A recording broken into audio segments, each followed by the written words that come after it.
जोंनिया जितु पायनार एकाडेमि बर'मानिफ्राय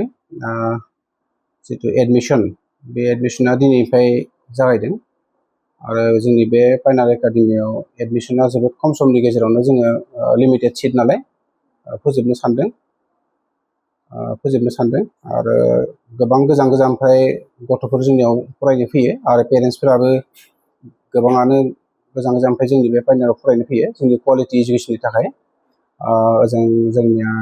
सोनाबा क'क्राझार चिरां बिजनि ओजों दरं उदालगुरि बाक्सा धेमाजि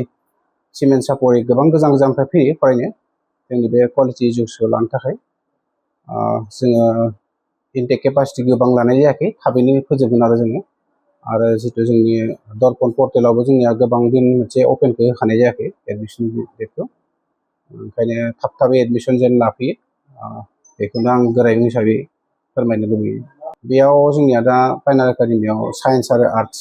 मोननै स्ट्रिम दङ ओमफ्राय सेक्सन वाइज फोरोंनाय जायो सेक्सन मोनब्रै मोनबा बिदि गोबां सेक्सन खालामनाय जायो गथ'फोरनि जितु मेरिटरियास पार्सेन्टखौ नायनानै जोङो सेक्सन खालामनानै स्पेसियेल इडुकेसन होनाय जायो आर्ट्सनि थाखायबो आरो साइन्सनि थाखायबो आरो JEE आरो नीटनि आरो NDA नि थाखाय जोङो बेयाव इन्टिग्रेटेड कर्सबो होनाय जाखायो जायनि थाखाय गथ'फोरा जोबोद मटिभेटेड जायो जोंनि बर' जितु BTC एरियानि अल आसामनि गासिबो गार्जेनफोरानो JEE NDA आरो नीटनि इन्टिग्रेटेड कर्स होनाय जायो बोसोरसेनि कर्स माने जोबोद खम बेसेनावनो होनाय जायो जों फरायसा फरायसुलिफोरा आरो बिमा बिफाफोरा जोंनि बे पायनार एकाडेमियाव फैनानै जोबोद मोजां क्वालिटि इडुकेसन लानो हागोन आं बेखौनो गोरायुं जानानै बे कलेजनि गोरायुं जानानै आं फोसावनाय थाबाय बेजों जोङो माने एडमिशना आलादा आरो JEE बा NDA आरो नीटनि जिखिनि कचिंनि फिस बेखौ जोङो एसे आलादायै जोङो फोसावनाय जायो दा बर्थमान जोङो एडमिशननि थाखाय जों माबा खालामगासिनो दं आरो फोसावगासिनो दं एडमिशन सोलिगासिनो दं बेनिखायनो गासैबो गोसो गुदुं फरायसा गोसो गुदुं बिमा बिफा गासैखौबो जोंनि बे फरायसालियाव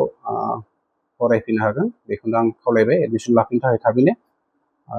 जोबोद मोजाङै जों क्वालिटि मेनटेन खालामनाय जों जायो साबजेक्ट वाइज जोङो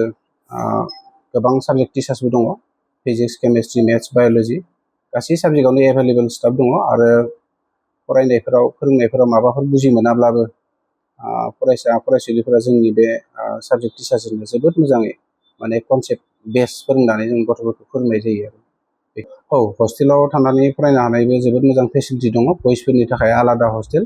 आरो गार्लसफोरनि थाखाय आलादा हस्टेल जोबोद मोजां क्वालिटि निउट्रिसन फुड जोंनि हस्टेलनिफ्राय प्रभाइड होनाय जायो